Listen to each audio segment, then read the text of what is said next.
Hello again, it's Cornelia with Maze Mechanical. I am going to show you how to use the tools that I've been using in order to hopefully streamline your process when filling out the Excel reports. I'm going to quickly cover my invoicing process, which I do use House Call Pro. That services, I think, about $300 a month for billing invoices. The reason why I use it is because it has a feature in it that I like where I can add my own commissioning forms and scheduling and all that other fun stuff. But the commissioning form for today's purposes is what I'm going to focus on. And as far as integration with the Excel rebating process. So that being said, if you watch part one, you know that you already selected the system, you've installed the system, and hopefully you've recorded the commissioning data, but I'll show you where to start with that. So once you're on the job site, here's what I do. Um, we'll actually enlarge this. So you can see House Call Pro has this feature in it with the customer data right here. They're going to want to see, Excel is going to want to see the model number, serial number, everything for your equipment. So let's say I was installing the 23-ton unit. I already have that in, so I have it pre-saved, so it'll save that, and then of course I can put my pricing in. So they're going to want to see Excel's going to want to see the model number data, and then I have separate forms for the serial number data, but you can also include the serial number data directly into your invoice. You can see the required material that they're asking for and just build it however you want to. I like to do everything digitally, but you can see in House Call Pro's service, they have these checklists that you can add. One of the checklists would be the system service checklist, which basically gives me my serial numbers so I can get model serial number, record all that data, make sure that my techs know that they're recording everything before I leave. All this is important, and then I can download it at the end and include it in my uploads to Excel's website when I'm doing the rebate application. And then I also have the commissioning form, which is actually, I imported it into this. I just built this myself. It's actually Excel's form that they had on their website. Uh, let's see, it was here. I'll link this in the at the bottom so you can see it. This is the current one. It might change, but they had this. You can certainly use this install form and then fill it out. You can save, this one's actually blank. You can save it and you can actually digitally fill it in. So that's pretty cool. And you can use this one.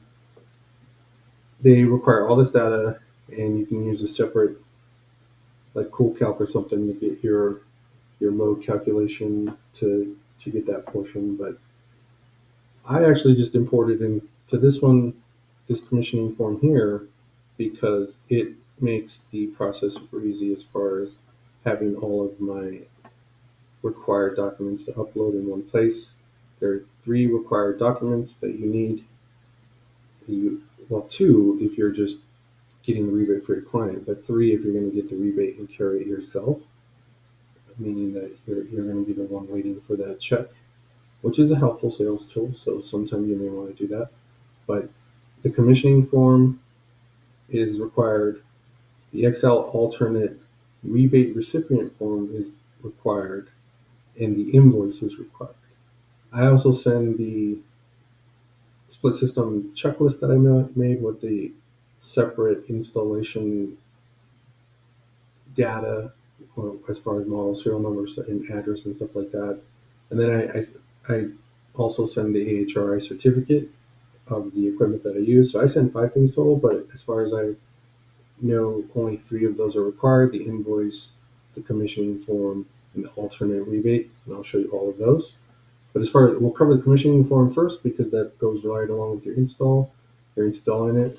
First, you got your install address, right? So we just fill that out really quick.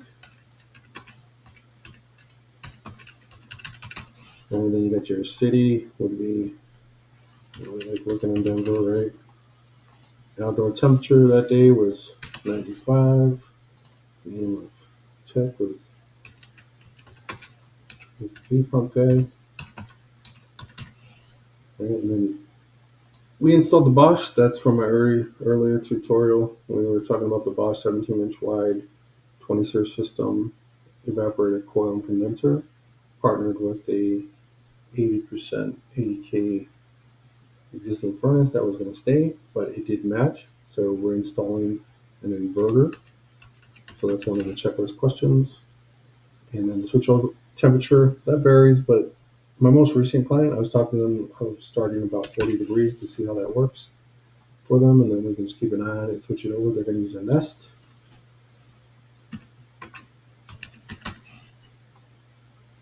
And then their backup heat is going to be gas. So they have the gas 80% furnace. Load calculation, I usually use ColdCalc, and it creates a helpful form. You can draw the cooling load, the entire cooling load, say it was 50,000 total, 50,000 BTUs total or something, and then your sensible load was maybe 48,000 of that. I'm just making these numbers up just to fill the form out, so please don't take them too seriously. And the latent load, 2,000, right? So latent, sensible equals total load. Let's say your compressor draw, a plate versus actual. Because it's an inverter, I might just want to put the plate amps, and the amps on air handler, actual versus plate. They've accepted it with just the plate data that I've recorded that in. And then as far as the return dry bulb, we just put our cycrometer in there, use our manometer, get all this information. It's pretty easy when you're doing the startup. Just kick it on high, give it about 10-15 minutes to run, and then take all these readings while you're just kind of letting it settle in. So let's just say you had, your return was 80 degrees because it's still hot inside, maybe 64 wet bulb, dry bulb is maybe 59 degrees. You got a good split. It's already starting off. 54. Total static, we were shooting for 0.5 to show that we're balanced. We did the ductwork test, right? And then our CFMs, we're pushing 3 tons. So we're sitting at about 1,400 CFMs. Or actually, that would be down here. We'll kick that fan on high right away. Type of refrigerant was R454B. Liquid line pressure, maybe it was 280, 260. Temp maybe, I don't know, 89 degrees or something. This is all data that you'd be collecting, pretty easy to fill in. Suction line temp, maybe it was 70 that day. Actually, that would be probably like 40.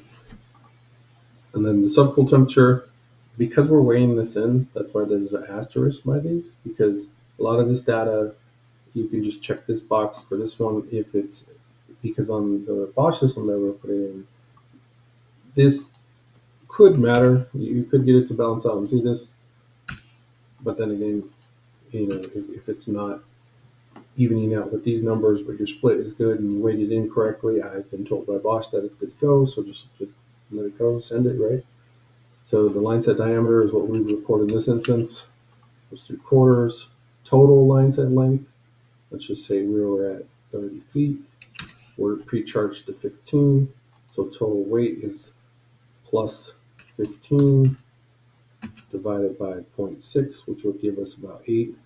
So say we're adding 10 ounces just to be sure. So plus 10 ounces equals total, maybe there was a 8-pound charge in there already. So we're doing 8.8 pounds, 8 ounces total. Should be keeping track of all this stuff anyway. So there you go. There's your commissioning form all filled out. So you would save that.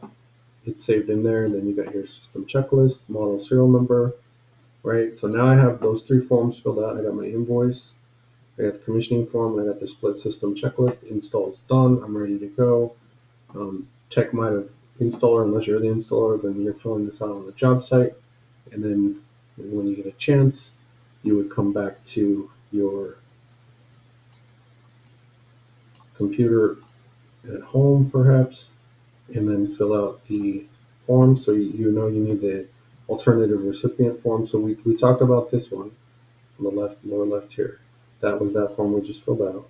So you also need the alternate rebate recipient, which I will link below.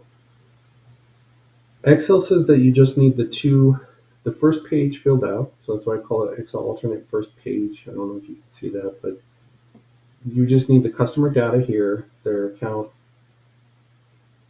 pertinent info, right? Address, city, email, all their full account information, the date, and then have them sign this one right here on the first block area on the first page. Second block area where you designate the recipient, which would be, in my case, it's Maze Mechanical, and then my address, and then the account holder, which is the client, would also have to sign this one right here and date it as well to designate it to you. And there's a lot more to these forms, but Excel in the last meeting told me that all I needed was that signature captured to show that they were designating to. So you're filling out the first section, the second section, and jumping to the contractor information section and signing that. And then you can take a picture of it and upload it. So my form pre-filled out kind of looks like that. Already has my information, my email and stuff. This email, actually, if you can see that, support@mazemechanical.com. If you have questions, feel free to email me. I'm here to help. I know we are competitors, rivals even, but we're not enemies. So I'm willing to help. Just shoot me an email. I just want to see us all succeed. I want to see these initiatives succeed because it's better for the environment. It's better for all of us, right? But anyway, you can reach me at this email, support@mazemechanical.com, if you have any questions. So that being said, that's the alternate rebate form. That's the second form. So you got your invoice that you needed, you got your commissioning form, and you got your alternate rebate form. That's all three forms that you need. You've already done all the other stuff, so you have those saved on your computer somewhere. Should be pretty straightforward after that. And then the application, I can just dive into the digital application really quick. And we're going to close this down. And I already pulled up the AHR reference for the one that we're using. So I'm going to enlarge that there. And then I'm going to take the digital application and I'm going to make that one larger so that we can take a really good look at both of these. Right. So all this data right here, plus the data from my customer invoice is what's going to go into the application. So the application, start to finish, I've timed it. On a good day, I can get it done in about 20 minutes when I sit down to actually fill out the application for the rebate using the split screen method, cutting and pasting, right? So try to zoom through this real quick. We're not a robot, right? So it's pretty straightforward. Once you log in, it's going to ask you what state you're in, customer type, residential if you're doing residential, and you're a trade partner, you should have a number.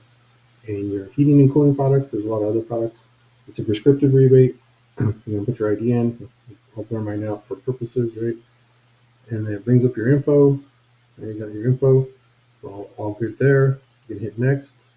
And then here, you're just going to do your install date. Pretty straightforward. Your purchase group. We did the cold climate ducted system. So then our backup is gas. So that's our baseline. And then our new replacement model is the baseline gas furnace 15.2, 10, 8.1. So after we select all that, you scroll down here, you can see the next section would be, you're just going to enter all the data in that you have from the HRI certificate. So then you can actually just cut and paste all of this. So you got your cooling capacity at 95. That's what they're asking for there. So that's 23, right? And you got your EER2, which is 12. You can see I filled out a lot of forms already. Your Share 2 is 15.2. You can see that here. I hope you can see where I'm highlighting it. So 15.2. Your HSPF is 9. Got that. capacity at 5 degrees, right? So you scroll back up here on the HRI one, it's 16.8. So that's one I've done before. Switch over temp, we did 40 on this particular client. Capacity heat at 47, that's pretty easy. You just scroll down right here. You can see your capacity heat at 47 is 24,000. So you can put that in right there. And then your home type, it was a single family home. And construction type, it's existing, it's not new construction. Existing heating type is non-condensing. They're going to stick with non-condensing because if you remember from the first video, they had a furnace 17-inch wide, 80 kBTU, 80%. They didn't want to change it out. So then your line item cost for your heat pump is whatever you sold it for. Let's say you sold it for $15,000 total, got them a $3,000 rebate. They went 12 out of pocket. Then this is easy enough. Get your Bosch system. All right, your condenser model number is actually right here. You can cut and paste it, but you should already know that. All right. So anywhere where it's red, you can see these red, you have to fill it out. So we're going to get the model of both the coil and the condenser, and then you have a serial number, right? Serial number. And then if you did do a furnace, you can put it there, but it's not required unless it's on the AHRI certificate. And then our AHRI certificate number is right here, right? So then you should be good to go there. Hit next. It's going to ask you if you missed anything. So it's telling you you're on step 2, and it shows you which rebate you're applying for, the cold climate air source heat pump with the ducted gas backup. So you can double check that. We're good. You can actually add more products here. Like say you did a mini split add-on in a separate part of the house or in a system upstairs. You can just add that in right there. But for this one, we only did the one. So we're going to hit next. And then this is where you put all the account holder info in. So the account holder information, you would just, after you fill all this in, you want to get to this part right here. So actually, I'll just fill that in. I'm going to blur this out because it's just going to be my information. And if you want the rebate check mail elsewhere, please provide mailing address information below. So we actually are not clicking on that one. We're going to click on this one, designate the rebate to someone else. So the rebate recipient will be Maze Mechanical in this case.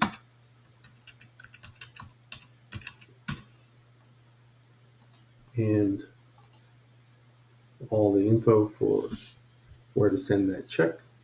And then Maze Mechanical email. So then that should all be good. We're going to go back. So we missed something. What did we miss? We must enter a value. It should highlight. So we are missing the recipient address. So there we go. We're done with that part. Now we just want to upload the files that I told you about earlier. So you're going to choose where your file locations are at. So I already had them pre-saved. So I got a test invoice, right? So you're just going to do my test invoice, upload that. And then I am going to do the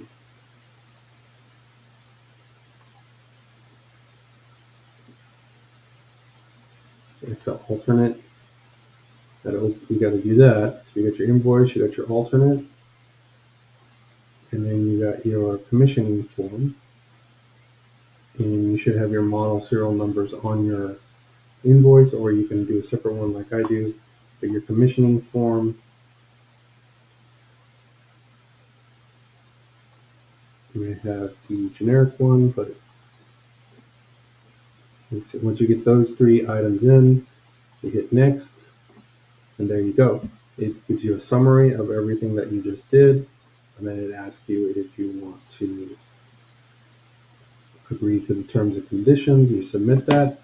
If you make any mistakes, Xcel reviews them usually in about 2 weeks, and then they'll send you an email saying that, hey, you missed something, and then you can just reply to the email with what you missed.